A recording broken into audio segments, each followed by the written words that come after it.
Hi hello welcome back to my channel. ಮಾಂಗಲ್ಯ ಬಂಧ ಭಾಗ 40. ಕಣ್ಮಣಿಯನ್ನು ನೋಡಿದ ಮಾದೇಶ. ಅವಳು ತನ್ನ ಗಂಡನನ್ನು ಕೂಡ ನೋಡಿದ್ಲು. ಏನೂ ಮಾತಾಡಲಿಲ್ಲ. ಆದರೂ ಕೂಡ ಬರುವಾಗ ಅವಳಿಂದ ದೂರ ಇದ್ದ ಮಾದೇಶ ಈಗ ಅವಳ ಕೈ ಹಿಡಿದು ಕರ್ಕೊಂಡು ಹೋದ. ಅದೇ ಅವಳಿಗೆ ಅತೀವ ದೊಡ್ಡ ಸಂತೋಷವಾಗಿ ಇತ್ತು. ನೀಲುಗೆ ಅತಿಯಾದ ದುಃಖವನ್ನು ಮರೆಯಲು ನಿದ್ದೆಯೊಂದೇ ಉತ್ತಮವಾದ ಮದ್ದಾಗಿತ್ತು. ಸೂರ್ಯ ಕೂಡ ಮನೆಗೆ ಹೋಗದೆ ತೋಟಕ್ಕೆ ಹೋಗಿ ಮಲಗಿದ. ಹೀಗೆ ಸ್ವಲ್ಪ ಹೊತ್ತು ಕಣ್ಮುಚ್ಚಿದವನಿಗೆ ನೀಲು ಮುಖ ಕಣ್ಮುಂದೆ ಬಂತು. ಆಗ ಅವನ ಫೋನ್ ರಿಂಗ್ ಆಯಿತು. ನೀಲು ಅಂತ ಅವಸರದಿಂದ ಫೋನ್ ತೆಗೆದು ನೋಡಿದ. ಆದರೆ ಫೋನ್ ಮಾಡಿದ್ದು ರೋಹಿಣಿ. ಬೇಸದಿಂದ ಫೋನ್ ನೋಡಿದ ಸೂರ್ಯ ಅಟೆಂಡ್ ಮಾಡದೆ ಫೋನಿಟ್ಟು ಮತ್ತೆ ಕಣ್ಮುಚ್ಚಿದ. ಅವಳು ಕೂಡ ಹಲವು ಬಾರಿ ಪ್ರಯತ್ನಿಸಿ ಸೋತವಳಾಗಿ ಒಂದು ಹಂತದಲ್ಲಿ ಫೋನನ್ನು ಹಾಸಿಗೆ ಮೇಲೆ ಎಸ್ತು. ಯಾಕೆ ಸೂರ್ಯ ಫೋನ್ನ ಎತ್ತುತ್ತಿಲ್ಲ ಅಂತ ಒಂದು ವೇಳೆ ಹೆಂಡತಿ ನೆನಪು ಬಂತೇನೋ. ಆ ರೀತಿ ಬರಬಾರ್ದಲ್ವಾ. ಸರಿ, ನಾಳೆ ನೇರವಾಗಿ ಹೋಗಿ ಭೇಟಿಯಾಗೋಣ ಅಂತ ಯೋಚಿಸ್ತಾ ಅತ್ತಿಂದಿತ್ತ ಓಡಾಡ್ತಾ ಇದ್ಲು ರೋಹಿಣಿ. ಮನೆಗೆ ಹೋಗೋವರೆಗೂ ಮಾದೇಶ ಮಾತೇ ಆಡಲಿಲ್ಲ. ಇಲ್ಲ, ಏನಾಯಿತು, ನೀನು ನೀಲು ಹೇಳ್ಮೇಲೂ ಮಾವ ನನ್ನ ಹತ್ರ ಮಾತನಾಡದೆ ಸುಮ್ಮನೆ ಇದ್ದಾರಲ್ಲ ಅಂತ ಯೋಚಿಸ್ತಾ ಅವಳು ಕುಳಿತಿದ್ದಾಗ ಕನ್ನಡಿಯಲ್ಲಿ ಅವಳ ಮುಖವನ್ನು ಗಮನಿಸಿದವನು ಮತ್ತೆ ಏನು ಮಾತನಾಡದೆ ಮನೆಗೆ ಹೋದ.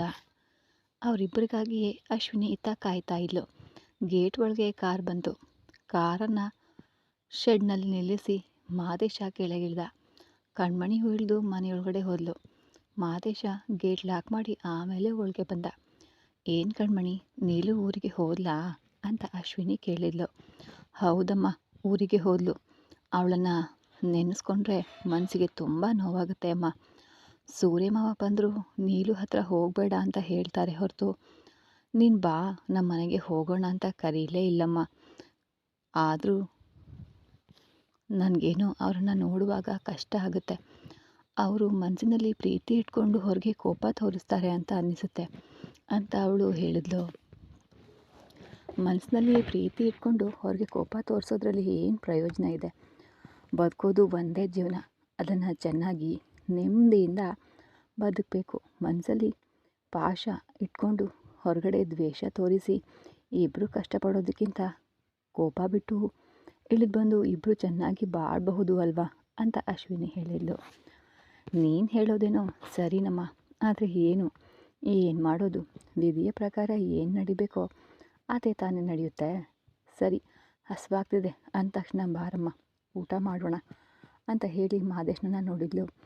ಅವನ ಮುಖ ಸೊರಗಿತ್ತು. ಮಾದೇಶ, ಬಾ ಊಟ ಮಾಡೋಣ ಅಂತ ಅಶ್ವಿನಿ ಹೇಳಿದ್ಲು. ಮಾದೇಶ ಕೂಡ ಡೈನಿಂಗ್ ಹಾಲ್ಗೆ ಹೋದ. ಇಬ್ಬರು ಕೈ ತೊಳೆದು ಕುಳಿತಾಗ ಅಶ್ವಿನಿ ಇಬ್ಬರಿಗೂ ಬಡಿಸಿದ್ಲು.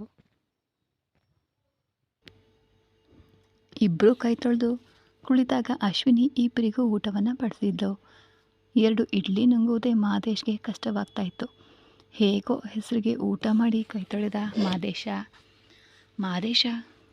ಏನಿದು 2 ಇಡ್ಲಿ ಸಾಕಾ ಅಂತ ಅಶ್ವಿನಿ ಕೇಳಿದ್ಲು. ಸಾಕಕ್ಕ, ಯಾಕೋ ಹಸಿವಿಲ್ಲ ಅಂದವನು ಕಣ್ಮಣಿ ಬರುವಾಗ ಒಂದು ಲೋಟ ಹಾಲು ಮಾತ್ರ ತಗೊಂಡು ಬಾ ಅಂತ ಹೇಳಿ ಮೇಲಕ್ಕೆ ಹೋದ. ಕಣ್ಮಣಿ ತನ್ನ ಊಟವನ್ನು ಮುಗಿಸಿ ತನ್ನ ವಿಟಮಿನ್ ಮಾತ್ರೆಗಳನ್ನು ಹಾಕ್ಕೊಂಡು ಆಮೇಲೆ ತನ್ನ ಮಾವನಿಗಾಗಿ ಒಂದು ಲೋಟ ಹಾಲನ್ನ ತಗೊಂಡು ಹೊರಟು. ಸರಿಮ್ಮ, ನೀನು ಬಾಗಿಲನ್ನೆಲ್ಲ ಲಾಕ್ ಮಾಡಿ ಕೆಳಗಡೆನೆ ಮಲ್ಕೋ, ನಾನು ಮೇಲೆ ಹೋಗಿ ಮಲ್ಕೋತೀನಿ ಅಂತ ಹೇಳಿದ್ಲು. ಕಣ್ಮಣಿ, ಹೇ ಕಣ್ಮಣಿ, ಇಂಥ ಸಮಯದಲ್ಲಿ ನೀನು ಸ್ವಲ್ಪ ಎಚ್ಚರಿಕೆಯಿಂದ ಇರಬೇಕು, ನೋಡ್ಕೊಂಡಿರು ಅಂತ ಅಶ್ವಿನಿ ಸ್ವಲ್ಪ ಹಿಂಜರಿಯುತ್ತಾ ಹೇಳಿದ್ಲು. ಅಮ್ಮ, ನೀನು ಅಷ್ಟೊಂದೆಲ್ಲ ಫೀಲ್ ಮಾಡಬೇಡ. ನಿನ್ನ ತಮ್ಮ ನನ್ನ ಹತ್ರ ಮಾತನಾಡಿಯೇ 4 ತಿಂಗಳಾಯಿತು. ಅದೆಲ್ಲ ಸೇಫ್ಟಿನೇ ಅಂತ ಹೇಳಿ ಮೇಲೆ ಹೋದ್ಲು. ಅಲ್ಲಿ ಮಾದೇಶ ಏನೋ ಯೋಚನೆಯಲ್ಲಿ ಕುಳಿತಿದ್ದ. ಅವನ ಹತ್ರ ಹೋದ್ಲು ಕಣ್ಮಣಿ. ಅವಳು ಕೈಯಲ್ಲಿದ್ದ ಹಾಲಿನ ಲೋಟವನ್ನು ಅವನ ಮುಂದೆ ಚಾಚಿದ್ಲು. ಆಗಲೇ ಅವನು ಅವಳನ್ನು ನೋಡಿದ್ದು. ಹಾಲನ್ನು ತಗೊಂಡು ಕುಡಿದು ಶರ್ಟ್ ಬಿಚ್ಚಿ ಹ್ಯಾಂಗರ್ನಲ್ಲಿ ನೇತು ಹಾಕಿ ಮಂಚದ ಒಂದು ಮೂಲೆಯಲ್ಲಿ ಮಲ್ಕೊಂಡ ಮಾದೇಶ. ಮಾವ, ಯಾಕೆ ನನ್ನ ಹತ್ರ ಮಾತನಾಡ್ತಾನೇ ಇಲ್ಲ? ಏನಾದರೂ ಮಾತನಾಡಿ ನೋಡೋಣ ಬಾ ಅನ್ನೋ ಆಲೋಚನೆಯಲ್ಲಿ ಪಕ್ಕದಲ್ಲಿ ಮಲಗಿದ್ಲು ಕಣ್ಮಣಿ. ಮಾವ ನಿಮ್ಮ ಹತ್ರ ಸ್ವಲ್ಪ ಮಾತನಾಡಬೇಕು ಅಂತ ಅವಳು ಹೇಳಿದ್ಲು. ಕಣ್ಮಣಿ, ನೀರು ಹೇಳಿದ ಮೇಲೂ ನಾನು ತುಂಬ ಸುಮ್ಮನೆ ಇದ್ದೀನಿ. ಏನಂತ ನೋಡ್ತಾ ಇದೀಯಾ? ಏನೇ ಆಗಿರಲಿ, ನೀನು ಮಾಡಿದ್ದು ತಪ್ಪು. ನಡೆದದನ್ನು ಬದಲಾಯಿಸಲು ಸಾಧ್ಯ ಇಲ್ಲ. ಅನಗತ್ಯವಾಗಿ ಮನಸ್ಸನ್ನು ಗೊಂದಲಗೊಳಿಸಬೇಡ. ಸುಮ್ಮನೆ ಮಲಗಿ ನಿದ್ದೆ ಮಾಡು ಅಂತ ಹೇಳಿ ಕಣ್ಮುಚ್ಚಿ ಮಲಗಿಕೊಂಡನು ಮಾದೇಶ. ಮಾರನೇ ದಿನ ಬೆಳಿಗ್ಗೆನೇ ಸೂರ್ಯನನ್ನು ನೋಡಲು ಮನೆಗೆ ಬಂದಳು ರೋಹಿಣಿ. ಮುಂಜಾನೆ ಸಮಯ. ಚೆನ್ನೈ ತಲುಪಿದ್ಲು ಇತ್ತ ನೀಲು. ಅವಳ ಸ್ನೇಹಿತೆಯ ಅಪ್ಪ ಮೊದಲೇ ನೋಡಿಟ್ಟಿದ್ದ ಅಪಾರ್ಟ್ಮೆಂಟ್ಗೆ ಅವರು ಹೋದರು. ಅವರ ಫ್ಲಾಟ್ 6ನೇ ಮಹಡಿಯಲ್ಲಿ ಇತ್ತು. ಅಪಾರ್ಟ್ಮೆಂಟ್ ಚೆನ್ನೈನ ಕೆಲಸದ ಆಫೀಸ್ಗೆ ಹತ್ತಿರದಲ್ಲೇ ಇತ್ತು. ನೀಲು, ನಿನಗೇನೂ ತೊಂದರೆ ಇಲ್ವಲ್ಲ? ತುಂಬ ಕಷ್ಟ ಅನಿಸಿದರೆ ಹೇಳು, ನಮ್ಮ ಊರಿಗೆ ವಾಪಸ್ ಹೋಗೋಣ ಅಂತ ಅವಳ ಅಪ್ಪ ಹೇಳಿದರು. ನೀಲು ಕೇಳಲಿಲ್ಲ. ಇಲ್ಲಪ್ಪ, ಊರು ಹೊಸ್ತು, ಸ್ವಲ್ಪ ದಿನ ಆದರೆ ಎಲ್ಲ ಅಭ್ಯಾಸ ಆಗುತ್ತೆ. ನನ್ನ ಬಗ್ಗೆ ನೀವು ಚಿಂತೆ ಮಾಡಬೇಡಿ. ಇವತ್ತು ಬೇಕಾದ ವಸ್ತುಗಳನ್ನೆಲ್ಲ ಕೊಡಿಸ್ಬಿಟ್ಟು ನೀವು ರಾತ್ರಿ ಊರಿಗೆ ಹೊರಡಿ, ಆಮೇಲೆ ನಾವು ನೋಡ್ಕೋತೀವಿ ಅಂದ್ಲು. ಈಗ ಅವಳ ಸ್ನೇಹಿತೆಯ ಅಪ್ಪ, ಸರಿಯಮ್ಮ ನೀಲು, ನೀವಿಬ್ಬರೂ ಒಟ್ಟಿಗೆ ಇರ್ತೀರಾ ಅಂತಾನೆ ನಾನು ಧೈರ್ಯವಾಗಿ ಫ್ಲಾಟ್ ನೋಡಿದ್ದು. ನೀವಿಬ್ಬರೂ ಇಲ್ಲಿ ಭದ್ರವಾಗಿ ಇರಬಹುದು. ನಿಮಗೆ ಯಾವ ತೊಂದರೆಯೂ ಬರೋದಿಲ್ಲ. ಈ ಫ್ಲಾಟ್ ಓನರ್ ನನ್ನ ಸ್ನೇಹಿತನೇ, ಹಾಗಾಗಿ ಧೈರ್ಯವಾಗಿರಿ ಅಂದರು. ಸರಿ, ನೀವು ಬ್ಯಾಗಿಟ್ಟು ಫ್ರೆಶ್ ಆಗಿ, ಆಮೇಲೆ ನಾವು ಶಾಪಿಂಗ್ ಹೋಗಿ ಬರೋಣ. ಈಗ ನಾನು ನಿಮ್ಮ ಅಪ್ಪನೂ ಸ್ವಲ್ಪ ಹೊರಗೆ ಹೋಗಿ ಬರ್ತೀವಿ ಅಂತ ನೀಲು ಅಪ್ಪನನ್ನು ಕರ್ಕೊಂಡು ಅವರು ಹೊರಟರು. ಈಗ ನೀಲು ಮತ್ತು ಅವಳ ಸ್ನೇಹಿತೆ ಕೀರ್ತಿ ಇಬ್ಬರೇ ಇದ್ದರು. ಮನೆಯಲ್ಲಿ ಸುತ್ತಿ ನೋಡಿದರೂ 2 ಬೆಡ್ರೂಮ್, ಹಾಲ್, ಕಿಚನ್, ಡೈನಿಂಗ್ ಹಾಲ್ ಇತ್ತು. ಓಕೆ ನೀಲು, ನಾವಿನ್ನೂ ಇಲ್ಲೇ ಇರಬೇಕು. ಎಷ್ಟು ಚೆನ್ನಾಗಿದೆ ನೋಡು ಅಂದ್ಲು ಕೀರ್ತಿ. ನೀಲು ಈಗ ಬಾಲ್ಕನಿಗೆ ಹೋದ್ಲು. ಅಲ್ಲಿಂದ ನೋಡಿದರೆ ಸುತ್ತಲೂ ಹಚ್ಚ ಹಸಿರಿನ ಮರಗಳು ಕಾಣ್ತಾ ಇದ್ವು. ಅಲ್ಲಲ್ಲಿ ಬೆಟ್ಟದ ತಪ್ಪಲಿನಲ್ಲಿ ಮನೆಗಳು ಕಾಣ್ತಾ ಇದ್ವು. ನೀಲುಗೆ ತನ್ನ ಊರಿನ ಹತ್ರನೇ ಇದ್ದೇನೇನೋ ಅನ್ನೋ ಭಾವನೆ ಮೂಡ್ತಾ ಇತ್ತು. ಪರವಾಗಿಲ್ಲ ಕೀರ್ತಿ, ಇಲ್ಲೂ ನಮ್ಮ ಊರಿನ ವಾತಾವರಣ ಸ್ವಲ್ಪ ಇದೆಯಲ್ಲ ಅಂದ್ಲು. ಹೌದು, ಚೆನ್ನೈನಲ್ಲಿ ಈ ಏರಿಯಾ ಸ್ವಲ್ಪ ಚೆನ್ನಾಗಿದೆ ಅಂದ್ಲು ಕೀರ್ತಿ. ಸರಿ, ನಾವಿಲ್ಲಿಂದ 1-2 ಕಿಲೋಮೀಟರ್ ದೂರದಲ್ಲಿರುವ ಆಫೀಸ್ಗೆ ಹೋಗಬೇಕು. ಅದಕ್ಕೆ ಸ್ಕೂಟಿ ತಗೊಳ್ಳೋಣ. ಇಬ್ಬರು ಒಂದೇ ಆಫೀಸ್ನಲ್ಲಿ ಅಲ್ವಾ ಕೆಲಸ ಮಾಡೋದು, ಹಾಗಾಗಿ ಒಟ್ಟಿಗೆ ಹೋಗಬಹುದು ಅಂದಾಗ ಅಪ್ಪನ ಹತ್ರ ಹೇಳಿದ್ದೀನಿ. ಇವತ್ತು ನನಗೆ ಮೊಬೈಲ್ ಫೋನ್, ಸ್ಕೂಟಿ ಎಲ್ಲವನ್ನ ಕೊಡಿಸ್ತೇನೆ ಅಂತ ಹೇಳಿದ್ದಾರೆ. ನಮಗೊಂದು ಸ್ಕೂಟಿ ಸಾಕು ಅಲ್ವಾ ಅಂದ್ಲು ನೀಲು. ಓಕೆ ಅಂದ್ಲು ಕೀರ್ತಿ. ಆಮೇಲೆ ನೀಲು ಸ್ನಾನ ಮುಗಿಸಿ ಬಟ್ಟೆ ಬದಲಾಯಿಸ್ಕೊಂಡು ಹೊರ ಬಂದಳು. ಕೀರ್ತಿಯು ಬಂದಳು. ಅವರ ಅಪ್ಪಂದಿರು ಸ್ವಲ್ಪ ಹೊತ್ತು ವಾಕಿಂಗ್ ಹೋಗಿ ಬಂದು ಅವರು ಸ್ನಾನ ಮಾಡಿ ತಯಾರಾದರು. ಸರಿ ಅಮ್ಮ, ಬನ್ನಿ, ಹಾಗೆ ಹೋಗಿ ಊಟ ಮಾಡಿ ಶಾಪಿಂಗ್ ಹೋಗೋಣ ಅಂತ ಇಬ್ಬರನ್ನ ಕರ್ಕೊಂಡು ಹೋದರು. ಇತ್ತ ಸೂರ್ಯನ ಮನೆಯಲ್ಲಿ ಗೊಂದಲ. ರೋಹಿಣಿ ರಾತ್ರಿ ಮಾತ್ರ ಅಲ್ಲದೆ ಬೆಳಗ್ಗೆ ಎದ್ದಾಗಿಂದ ಸೂರ್ಯನಿಗೆ ಕಾಲ್ ಮಾಡಲು ಪ್ರಯತ್ನಿಸ್ತಾ ಇದ್ಲು. ಆದರೆ ಅವನು ಅವಳ ಫೋನ್ನ ಪ್ರತಿಕ್ರಿಯಿಸ್ತಾ ಇರಲಿಲ್ಲ. ಮನೆಯಲ್ಲಿ ಸ್ನಾನ ಮಾಡಿ ಯೂನಿಫಾರ್ಮ್ ಧರಿಸಿ ಕೆಳಗಡೆ ಬಂದ ಸೂರ್ಯ. ಮನೆಯಲ್ಲಿರೋರು ಎಲ್ಲರೂ ಡೈನಿಂಗ್ ಹಾಲ್ನಲ್ಲಿ ಕುಳಿತಿದ್ರು. ಸೂರ್ಯ ಹೋಗಿ ತನ್ನ ಕುರ್ಚಿಯಲ್ಲಿ ಕುಳಿತ. ಅವನನ್ನು ನೋಡಿದ ಸಾಮ್ರಾಟ್ ಏನೂ ಮಾತಾಡಲಿಲ್ಲ. ಮನೆಯವರೆಲ್ಲರೂ ಅವನ ಮುಖದಲ್ಲಿದ್ದ ಬೇಸರವನ್ನು ಗಮನಿಸಿದರು. ಅವನ ಮುಖದಲ್ಲಿ ದುಃಖ ಸ್ಪಷ್ಟವಾಗಿ ಎದ್ದು ಕಾಣ್ತಾ ಇತ್ತು. ಏನಾಯ್ತು ಸೂರ್ಯ, ಯಾಕೋ ಒಂಥರ ಅಳು ಮುಖದಲ್ಲಿ ಇದೆಯಾ ಅಂತ ಸುರೇಶ್ ಕೇಳಿದರು. ಅದೆಲ್ಲ ಏನೂ ಇಲ್ಲ ಅಣ್ಣ ಅಂತ ಹೇಳಿ ತಾನೇ ಪ್ಲೇಟ್ ತಗೊಂಡು ಇಲ್ಲಿ ಇಡ್ಲಿಯನ್ನು ಹಾಕ್ಕೊಂಡು ತಿನ್ನಲು ಶುರು ಮಾಡ್ದ. ಇಲ್ಲ, ಒಂಥರ ಇದೆಯಾ ಅಂತ ಮತ್ತೆ ಮಹೇಶ ಕೇಳಿದರು.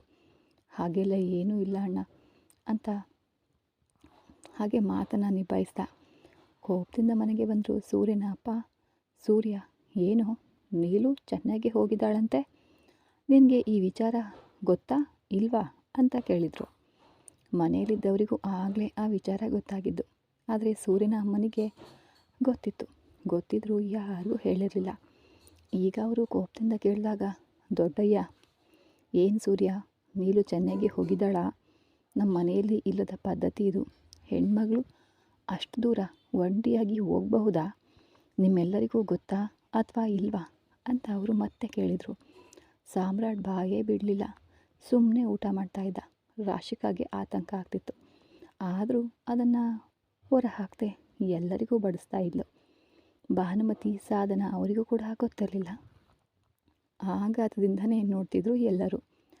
ಸೂರ್ಯನು ಕೂಡ ಏನು ಹೇಳದೆ ಊಟ ಮಾಡ್ತಿದ್ದಾಗ ಪಕ್ಕದಲ್ಲಿ ಕುಳಿತಿದ್ದ ಮಹೇಶ, ಏ ಸೂರ್ಯ, ದೊಡ್ಡಪ್ಪ ಮತ್ತು ಚಿಕ್ಕಪ್ಪ ಇಬ್ಬರು ಕೇಳ್ತಿದ್ದಾರೆ. ನೀವಿಬ್ಬರು ಸದ್ದಿಲ್ಲದೆ ಊಟ ಮಾಡ್ತಿರೋದು ನೋಡಿದರೆ ನನಗೆ ಡೌಟ್ ಬರ್ತಿದೆ. ನಿಮ್ಮಿಬ್ಬರಿಗೂ ಗೊತ್ತಿತ್ತಾ ಅಂತ ಕೇಳಿದ ತಕ್ಷಣ ಸಾಮ್ರಾಟ್ ಆತುರದಲ್ಲಿ ಕೆಂಬಂತು, ಅಂದರೆ ನೆತ್ತಿಗೆರ್ತು. ತಕ್ಷಣ ಅವಳ ಗಂಡನ ತಲೆ ಸವರಿ ನೀರು ಕೊಟ್ಲು ರಾಶಿಕಾ. ಸೂರ್ಯ ಏನೂ ಹೇಳ್ದೆ ಊಟ ಮಾಡ್ತಿದ್ದಾಗ ಪಕ್ಕದಲ್ಲಿ ಕುಳಿತಿದ್ದ ಮಹೇಶ ಮತ್ತೆ ಹೇಳ್ದ, ನಿನಗೆ ಅಲ್ವೇನೋ ಕೇಳ್ತಿರೋದು. ಇತ್ತ ಸಾಮ್ರಾಟ್, ಚಿನ್ನ ಹೇಗಾದರೂ ಮಾಡಿ ಇಲ್ಲಿಂದ ನನ್ನನ್ನು ಕಾಪಾಡಿ ಕರ್ಕೊಂಡು ಹೋಗೆ ಅಂತ ಅವಳಿಗೆ ಮಾತ್ರ ಕೇಳುವಂತೆ ಹೇಳ್ತಾ ಕೈ ತೊಳ್ಕೊಂಡನು ಸಾಮ್ರಾಟ್. ಆಗ ಯೋಚಿಸಿದವಳು ತಲೆ ಸುತ್ತುವಂತೆ ನಟಿಸಿ, ಮಾವ ನನಗೆ ತಲೆ ಸುತ್ತುತ್ತಿದೆ ಅಂತ ಹೇಳ್ತಾ ಕೆಳಗೆ ಬೀಳುವಂತೆ ಮಾಡಿದಾಗ ಸಾಮ್ರಾಟ್ ತಕ್ಷಣ ಅವಳನ್ನು ಹಿಡ್ಕೊಂಡ. ರಾಶಿಕಾ, ರಾಶಿಕಾ ಅಂತ ಅವಳ ಕೆನ್ನೆ ತಟ್ಟಿದನು ಸಾಮ್ರಾಟ್.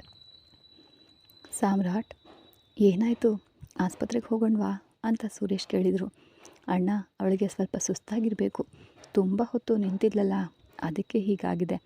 ನಾನು ಅವಳನ್ನು ಎತ್ಕೊಂಡು ಹೋಗಿ ರೆಸ್ಟ್ ಮಾಡಲು ಬಿಡ್ತೀನಿ ಅಂತ ಹೇಳಿ ತಕ್ಷಣ ತನ್ನವಳನ್ನು ಕೈಗಳಲ್ಲಿ ಎತ್ಕೊಂಡು ಮೆಟ್ಟಿಲು ಹತ್ತಿದ. ಸಾಮ್ರಾಟ್ ಇದನ್ನು ನೋಡಿದ ಸೂರ್ಯನಿಗೆ ಸ್ಪಷ್ಟವಾಗಿ ಅರ್ಥ ಆಯಿತು. ಅಣ್ಣ ಪಕ್ಕಾ ಪ್ಲ್ಯಾನ್ ಮಾಡಿ ನೀವು ಎಸ್ಕೇಪ್ ಆದ್ರಿ. ಈಗ ನಾನು ಹೇಗೆ ಎಸ್ಕೇಪ್ ಆಗೋದಪ್ಪ ಅಂತ ಯೋಚಿಸ್ತಾ ಅವನು ಊಟ ಮಾಡ್ತಿದ್ದಾಗ ಸಾಮ್ರಾಟ್ ಮೇಲೆ ಹೋದ. ಕೂಡಲೇ ಹೇಳು ಅಂತ ಅವರು ಮತ್ತೆ ಶುರು ಮಾಡಿದರು. ಆಗ ಬಾರದ ಫೋನನ್ನು ತಗೊಂಡೋನು, ಹೇಳಿ ರಮೇಶ್. ಓಕೆ ಓಕೆ, ಇನ್ನೊಂದು 5 ನಿಮಿಷದಲ್ಲಿ ನಾನು ಬರ್ತೀನಿ ಅಂತ ಹೇಳ್ತಾ ಅವನು ಹೊರಟೇ ಹೋದ. ಖಂಡಿತ ಇವರಿಬ್ಬರು ಏನೋ ಕಳ್ಳಾಟ ಆಡ್ತಿದ್ದಾರೆ ಅಂತ ಭಾನುಮತಿ ಬಳಿ ಸುರೇಶ್ ಗೊಣಗಿದ್ರು. ಏನೋ ಇಬ್ಬರು ಹೊರಟು ಹೋದರು ಅಂತ ಸಾಮ್ರಾಟಪ್ಪ ಕೇಳಿದರು. ಸರಿ ಬಿಡಿ ಅಯ್ಯ, ಏನಾಯಿತು ಅಂತ ಅಕ್ಕನ ಮನೆಗೆ ಹೋಗಿ ನೋಡಿ ಬರ್ತೇನೆ ಅಂತ ಹೇಳಿ ಕೈ ತೊಳೆದು ಎದ್ರು ಸುರೇಶ್. ಅಣ್ಣ, ನೀವು ಮಿಲ್ಗೆ ಹೋಗಿ, ನಾನು ಅಲ್ಲಿಗೆ ಹೋಗಿ ವಿಚಾರಿಸ್ಕೊಂಡು ಬರ್ತೀನಿ ಅಂತ ಹೇಳಿ ಹೊರಟು. ಅಪ್ಪ, ಒಳ್ಳೆ ಸಮಯಕ್ಕೆ ನನ್ನನ್ನು ಕಾಪಾಡಿದೆ ರಾಶಿಕಾ, ಇಲ್ಲಾಂದರೆ ಮುಗ್ದಿತ್ತು ನನ್ನ ಕತೆ. ಮನೇಲಿರುವ ಎಲ್ಲರೂ ಲೆಫ್ಟ್ ಆ್ಯಂಡ್ ರೈಟ್ ತಗೊಳ್ತಿದ್ರು ನನಗೆ ಅಂದ. ಓಕೆ ಮಾವ, ನಿಮಗೆ ಇಷ್ಟು ಭಯ ಇದೆ ಅಂತ ಕೇಳಿದ್ಲು ರಾಶಿಕಾ ಸಾಮ್ರಾಟ್ನನ್ನು. ಇರಲ್ವ ಮತ್ತೆ ನೀಲು, ಇರಲ್ವ ಮತ್ತೆ ರಾಶಿ, ನೀಲು ಹೋದದ್ದು ನಮಗೆ ಗೊತ್ತಿತ್ತು ಅಂತ ಹೇಳಿದರೆ ಮನೆಯಲ್ಲಿ ಚರ್ಮ ಸುಲಿತಾಯಿದ್ರು. ಅದರಲ್ಲೂ ರೈಲ್ವೆ ಸ್ಟೇಷನ್ವರೆಗೂ ನಾವು ಹೋಗಿ ಕಳಿಸ್ಕೊಟ್ಟು ಬಂದಿದ್ದೀವಿ. ಅಯ್ಯ ಹತ್ರ ನಿನ್ನನ್ನು ಆಸ್ಪತ್ರೆಗೆ ಕರ್ಕೊಂಡು ಹೋಗ್ತೀನಿ ಅಂತ ಸುಳ್ಳು ಹೇಳಿದ್ದು ಸಿಕ್ಬಿಳ್ತಿತ್ತು. ಸರಿ ಬಿಡು, ಸ್ವಲ್ಪ ಹೊತ್ತು ರೆಸ್ಟ್ ಮಾಡೋಣ ಅಂತ ಹೇಳಿ ಬಾಗಿಲು ಹಾಕಿ ಹಾಸಿಗೆ ಮೇಲೆ ಮಲಗಿದನು ಸಾಮ್ರಾಟ್. ಸರಿಯಾಗೋಯ್ತು, ಬೆಳಗ್ಗೆನೇ ಶುರುನಾ ಅಂತ ಅವಳು ಹಣೆಗೆ ಹೊಡ್ಕೊಂಡು. ಹಾಗೇನಿಲ್ಲ ಚಿನ್ನದ ಗೊಂಬೆ, ಸುಮ್ಮನೆ ಮಾವ ಸ್ವಲ್ಪ ಹೊತ್ತು ರೆಸ್ಟ್ ಮಾಡ್ತೀನಿ, ನೀನಿಲ್ಲಿ ಪಕ್ಕದಲ್ಲಿ ಮಲ್ಕೋ ಅಂದ. ಸರಿ ಬಿಡಿ, ನಿಮ್ಮ ಪಕ್ಕದಲ್ಲಿ ಮಲಗಿದ್ರೆ ಬೆಳಗ್ಗೆ ಕತೆ ಮುಗೀತು. ನೀವು ಅಲ್ಲಿ ರೆಸ್ಟ್ ಮಾಡಿ, ನಾನು ಸೋಫಾದಲ್ಲಿ ರೆಸ್ಟ್ ಮಾಡ್ತೀನಿ ಅಂತ ಅಂದ್ಕೊಂಡು ಕುಳಿತುಕೊಂಡ್ಳು. ಸೂರ್ಯನ ನಾಟಕ ಮತ್ತು ನೀಲುನ ಮೌನ ಇಂದು ವೇದನೆಯಾಗಿ ಶುರುವಾಯಿತು. ಸೂರ್ಯ ತನ್ನ ಕೋಣೆಗೆ ಬಂದು ನಿಟ್ಟುಸಿರು ಬಿಟ್ಟ. ಹೋಯಿತು, ಈ ವಿಚಾರ ಗೊತ್ತಾದರೆ ನಮ್ಮನ್ನು ಉಪ್ಪಿನಕಾಯಿ ಹಾಕ್ತಾರೆ. ಈ ನೀಲು ಹೇಳಿದರೆ ಕೇಳದೆ ಹೊರಟು ಹೋದ್ಲು. ಈಗ ಮನಸ್ಸು ಒದ್ದಾಡ್ತಿದೆ, ಏನು ಮಾಡ್ತಿದ್ದಾಳೋ ಏನೋ ಗೊತ್ತಿಲ್ಲ ಅಂತ ಯೋಚಿಸ್ತಿದ್ದ ಸೂರ್ಯ. ಸರಿ, ಮಾವನಿಗೆ ಕಾಲ್ ಮಾಡಿ ನೋಡೋಣ ಅಂತ ಅವನು ಮಾವನ ನಂಬರ್ ಡಯಲ್ ಮಾಡಿದಾಗ ರೋಹಿಣಿ ಧ್ವನಿ ಕೇಳಿಸ್ತು. ಏನೂ ಗೊತ್ತಿಲ್ಲ ಅವಳಿಗೆ ಕಾಲ್ ಮಾಡಿಬಿಟ್ನಾ ಅಂತ ಯೋಚಿಸುವಾಗ ಸೂರ್ಯ ಅಂತ ಮತ್ತೆ ಕೇಳಿಸ್ತು. ತಿರುಗಿ ನೋಡಿದಾಗ ಅವಳು ಅವನ ಕೋಣೆಯ ಬಾಗಿಲಲ್ಲಿ ನಿಂತಿದ್ಲು. ಇವಳು ಯಾಕೆ ಇಲ್ಲಿಗೆ ಬಂದಿದ್ದಾಳೆ ಅಂತ ಯೋಚಿಸ್ತಾನೆ ಕಾಲ್ ರಿಂಗ್ ಆಗ್ತಿರೋದನ್ನು ಗಮನಿಸಿದೆ. ಫೋನನ್ನು ಹಾಸಿಗೆ ಮೇಲೆ ಹಾಕಿ, ಹಾಂ ರೋಹಿಣಿ, ಏನಪ್ಪ ಇಲ್ಲಿ ತನಕ ಬಂದಿದೆಯಾ ಅಂತ ಸ್ವಲ್ಪ ಮುಜುಗರದಿಂದ ಸೂರ್ಯ ಕೇಳ್ದ. ಆ ಕ್ಷಣದಲ್ಲೇ ಕಾಲ್ ಅಟೆಂಡ್ ಆಗಿತ್ತು. ಏನಾಯಿತು, ನಿಮಗೆ ನಿನ್ನೆ ರಾತ್ರಿಯಿಂದ ನಾನು ಕಾಲ್ ಮಾಡ್ತಿದ್ದೀನಿ, ನೀವು ಯಾಕೆ ಅಟೆಂಡ್ ಮಾಡಲೇ ಇಲ್ಲ? ಬೆಳಗ್ಗೆಯಿಂದಲೂ ಟ್ರೈ ಮಾಡ್ತಾ ಇದ್ದೀನಿ, ಯಾಕೆ ತೆಗಿತಿಲ್ಲ ಅಂತ ಕೇಳಿದ್ಲು. ಅದು ರೋಹಿಣಿ, ಫೋನ್ ಸೈಲೆಂಟ್ನಲ್ಲಿತ್ತು, ಅದಕ್ಕೆ ನನಗೆ ಗೊತ್ತಾಗಲಿಲ್ಲ ಅಂದ ಸೂರ್ಯ. ಸರಿ, ಈಗ ಮೊಬೈಲ್ ನಿಮ್ಮ ಕೈಯಲ್ಲೇ ಇದೆ, ನನ್ನ ಮಿಸ್ ಕಾಲ್ ಕೂಡ ನಿಮಗೆ ಕಾಣಲ್ವಾ ಅಂತ ಅವಳು ಕೇಳಿದ್ಲು. ಅದಕ್ಕೆ ಈಗ ತಾನೇ ಮೊಬೈಲ್ ತೆಗ್ದೆ. ನೋಡಿಬಿಟ್ಟು ಒಂದು ಕಾಲ್ ಮಾತಾಡಿ ಆಮೇಲೆ ನಿನಗೆ ಮಾತಾಡೋಣ ಅಂದ್ಕೊಂಡೆ. ಅಷ್ಟರಲ್ಲಿ ನೀನೇ ಬಂದುಬಿಟ್ಟೆ. ಸರಿ ಸರಿ, ಮನೆ ಹುಡ್ಕೊಂಡು ಬರುವಷ್ಟು ಅಂಥದ್ದೇನು ಮುಖ್ಯವಾದ ವಿಷಯ ಅಂತ ಸೂರ್ಯ ಕೇಳ್ದ. ಅದೆಲ್ಲ ಏನಿಲ್ಲ, ನಿಮ್ಮ ಜೊತೆ ಮಾತನಾಡಬೇಕು ಅನ್ನಿಸ್ತು. ನೀವು ಕಾಲ್ ತೆಗಿಲಿಲ್ವಲ್ಲ ಅಂತ ಮನಸ್ಸಿಗೆ ಬೇಸರ ಆಯಿತು, ಅದಕ್ಕೆ ಬಂದೆ ಅಂತ ನಿಭಾಯಿಸಿದ್ಲು. ಓಕೆ ರೋಹಿಣಿ, ನಿನ್ನ ಹತ್ರ ಒಂದು ಮುಖ್ಯವಾದ ವಿಷಯ ಕೇಳಬೇಕು, ಕೇಳಲಾ ಅಂತ ಸೂರ್ಯ ಕೇಳಲು ಹೇಳಿ ಅಂದ್ಲು ರೋಹಿಣಿ. ನಿನ್ನ ಕ್ಲೋಸ್ ಫ್ರೆಂಡ್ ಎಲ್ಲ ಯಾರು ಅಂತ ಕೇಳಿದ. ಯಾಕೆ ಕೇಳ್ತಿದ್ದೀರಾ ಅಂತ ಅವಳು ಕೇಳಿದ್ಲು. ಅದೆಲ್ಲ ಏನೂ ಇಲ್ಲ ರೋಹಿಣಿ, ನಿನ್ನ ಫ್ರೆಂಡ್ಸ್ ಯಾರು ಅಂತ ಗೊತ್ತಾದರೆ ನಿನಗೊಂದು ಸರ್ಪ್ರೈಸ್ ಕೊಡೋಣ ಅಂತ ಇದ್ದೀನಿ. ಅದು ಅವ್ರನ್ನ ಇಟ್ಕೊಂಡು ಯಾಕೆ ನನ್ನ ಹತ್ರ ಹೇಳಲ್ವಾ? ಬಾವಿ ಹೆಂಡತಿಯ ಬಗ್ಗೆ ನಾನು ತಿಳ್ಕೊಳ್ಬಾರ್ದಾ ಅಂತ ಅಮ್ಲೇರಿದ ಧ್ವನಿಯಲ್ಲಿ ಅವಳ ಹತ್ರ ಹೋಗಿ ಕೇಳ್ದ. ಆ ಸಮೀಪಕ್ಕೆ ರೋಹಿಣಿ ತಡಬಡಾಯಿಸಿದ್ಲು. ಅಲ್ಲಿ ನೀಲು ಫೋನನ್ನು ಕಿವಿ ಇಟ್ಕೊಂಡಿದ್ಲು. ಅಲ್ಲಿ ನಡೀತಾ ಇರೋದು ಅವಳಿಗೆ ತುಂಬ ನೋವುಂಟು ಮಾಡ್ತಿತ್ತು. ಏನು ರೋಹಿಣಿ, ನನ್ನ ಹತ್ರ ಹೇಳಲ್ವಾ ಅಂತ ಅವಳ ಮುಖದ ಮೇಲಿದ್ದ ಕೂದಲನ್ನು ಸರಿಸ್ತಾ ಸೂರ್ಯ ಈಗ ಅವಳ ತೀರ ಹತ್ರ ನಿಂತು ಕೇಳಲು ಅವಳು ಮೈ ಮರೆತು ಹೋದ್ಲು. ಸೂರ್ಯ ಅದು ಬಂದು ಅಂತ ಅವಳು ಹೇಳುವಾಗ ಅವಳ ಸೊಂಟ ಬಳಸಿ ಹಿಡಿದು ನನ್ನ ತೀರ ಹತ್ತಿರಕ್ಕೆ ತನ್ನ ತೀರ ಹತ್ತಿರಕ್ಕೆ ಹೇಳ್ಕೊಂಡವನು ನಿನ್ನ ಬಗ್ಗೆ ಎಲ್ಲ ತಿಳ್ಕೊಳ್ಬೇಕು ರೋಹಿಣಿ. ಆ ನೀಲುವಿಂದ ಇನ್ಮೇಲೆ ನಮ್ಮ ಲೈಫ್ನಲ್ಲಿ ಪ್ರಾಬ್ಲಮ್ ಬರಲ್ಲ. ಅವಳು ಚೆನ್ನೈಗೆ ಹೊರಟು ಹೋದ್ಲು. ಇನ್ಮೇಲೆ ನಾವು ಹ್ಯಾಪಿಯಾಗಿ ಇರಬಹುದು. ಅವಳು ಇಲ್ಲಿದ್ದರಿಂದಲೇ ಮದುವೆಗೆ ಮುಂಚೆ ನಿನ್ನನ್ನು ಹೊರಗಡೆ ಕರ್ಕೊಂಡು ಹೋಗಲು ನನಗೆ ಮುಜುಗರ ಆಗ್ತಿತ್ತು. ಈಗ ಯಾವ ಅಡ್ಡಿನೂ ಇಲ್ಲ, ನಿನ್ನನ್ನು ಎಲ್ಲ ಕಡೆಗೂ ಕರ್ಕೊಂಡು ಹೋಗ್ತೀನಿ. ಈ 4 ತಿಂಗಳೊಳಗೆ ನಿನ್ನನ್ನು ಪ್ರೀತಿಯ ಮಳೆಯಲ್ಲಿ ನೆನೆಯುವಂತೆ ಮಾಡ್ತೀನಿ. I love you so much Rohini ಅಂತ ಅವಳ ಕಿವಿ ಹತ್ರ ಮೆಲ್ಲನೆ ಹೇಳಲು ರೋಹಿಣಿ ಕಳೆದೇ ಹೋದ್ಲು. ಹಾಗೆಯೇ ಅವನನ್ನು ಬಿಗಿಯಾಗಿ ತಪ್ಪಿಕೊಂಡ್ಳು. ತನ್ನ ಆಪ್ತ ಸ್ನೇಹಿತೆಯರ ಬಗ್ಗೆ ಎಲ್ಲ ವಿವರಗಳನ್ನು ಹೇಳಿದ್ಲು. ಥ್ಯಾಂಕ್ ಯು ರೋಹಿಣಿ ಅಂತ ತಕ್ಷಣ ಸೂರ್ಯ ಅಂಥದ್ದೇನು ಸರ್ಪ್ರೈಸ್ ಅಂತ ಕೇಳಿದ್ಲು. ನನ್ನ ಪ್ರೀತಿಯ ದೇವತೆಗಾಗಿ ನಾನು ತುಂಬ ದೊಡ್ಡ ಉಡುಗೊರೆ ಇಟ್ಟಿದ್ದೀನಿ. ಅಂದು ಆ ಸೂರ್ಯನ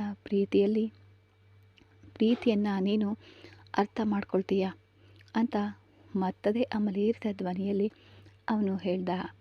ಥ್ಯಾಂಕ್ ಯು ಸೂರ್ಯ, ನಿಮಗೆ ನಾನು ಇಷ್ಟ ಇಲ್ಲ ಅಂತ ಅಂದ್ಕೊಂಡಿದ್ದೆ, ಆದರೆ ಪರವಾಗಿಲ್ಲ. ನೀವು ನನ್ನೊಂದಿಗೆ ಇಷ್ಟು ಹತ್ತಿರವಾಗಿ ಮಾತನಾಡುವಾಗ ನನಗೆ ತುಂಬ ಖುಷಿಯಾಗುತ್ತೆ. I love you so much ಅಂತ ಬಿಗಿಯಾಗಿ ತಬ್ಬಿಕೊಂಡ್ಳು. ಸ್ವಲ್ಪ ಹೊತ್ತಿನ ನಂತರ ಅವಳನ್ನು ಬಿಡಿಸಿದವನು, ಓಕೆ ರೋಹಿಣಿ, ಬಂದು ತುಂಬ ಹೊತ್ತಾಯಿತು, ಕೆಳಗಡೆ ಎಲ್ಲರೂ ಇದ್ದಾರೆ, ತಪ್ಪಾಗಿ ತಿಳ್ಕೊತಾರೆ, ನೀನು ಹೊರಡು, ನಾಳೆ ಬಂದು ನಿನ್ನನ್ನು ಮೂವಿಗೆ ಕರ್ಕೊಂಡು ಹೋಗ್ತೀನಿ ಅಂದ ತಕ್ಷಣ ರೋಹಿಣಿ ರೆಕ್ಕೆಗಳಿಲ್ಲದೆ ಆಗಸದಲ್ಲಿ ಹಾರಾಡ್ತಾ ಇದ್ಲು. ಸೂರ್ಯ ಈಗ ಫೋನ್ ಕಳ್ಕೊಳ್ಳಲು ಹೋಗುವಾಗ ದಿಢೀರನೆ ಅವನ ಕೆನ್ನೆಗೆ ಮುತ್ತಿಕ್ಕಿ ಅಲ್ಲಿಂದ ನಾಚಿಕೆಯಿಂದ ಹೊರ ನಡೆದ್ಲು ರೋಹಿಣಿ. ಅವಳು ಹೋದ ನಂತರ ಫೋನ್ ನೋಡಿದರೆ ಕಾಲ್ ಅಟೆಂಡ್ ಆಗಿತ್ತು. ಸೂರ್ಯನಿಗಂತೂ ಗಾಬರಿನೇ ಆಯಿತು. ಹಲೋ ಅಂತ ತಡಬಡಾಯಿಸುತ್ತಾ ಮಾತನಾಡಿದನು. ಆದರೆ ಆಗಲೇ ಫೋನ್ ಕಟ್ಟಾಯಿತು. ಮತ್ತೆ ಪ್ರಯತ್ನಿಸಿದ ಸೂರ್ಯ, ಆದರೆ ಆ ಫೋನನ್ನು ನೀಲು ಅಟೆಂಡ್ ಮಾಡಿದ್ಲು. ಈ ಕತೆ ಮುಂದುವರಿಯೋದು. ಈಗ ನೀಲು ಸೂರ್ಯನಿಗೆ ಏನು ಹೇಳ್ತಾಳೆ, ಏನು ಮಾತಾಡ್ತಾಳೆ? ಸೂರ್ಯ ಇದೆಲ್ಲ ಸುಳ್ಳು ಅಂತ ಸಮಾಧಾನ ಮಾಡ್ತಾನ ಅಥವಾ ಇದೇ ಸತ್ಯ ಅನ್ನೋ ರೀತಿ ನಡ್ಕೋತಾನ ಅಂತ ಮುಂದಿನ ಎಪಿಸೋಡ್ಗಳಲ್ಲಿ ನೋಡೋಣ. ಮತ್ತೆ ಸಿಗೋಣ ಮುಂದಿನ ಎಪಿಸೋಡಲ್ಲಿ. ಅಲ್ಲಿವರೆಗೂ ಧನ್ಯವಾದಗಳು. ಇನ್ನೂ ಯಾರು ಚಾನಲ್ನ ಸಬ್ಸ್ಕ್ರೈಬ್ ಮಾಡಿಲ್ಲ ದಯವಿಟ್ಟು ಸಬ್ಸ್ಕ್ರೈಬ್ ಮಾಡ್ಕೊಳ್ಳಿ.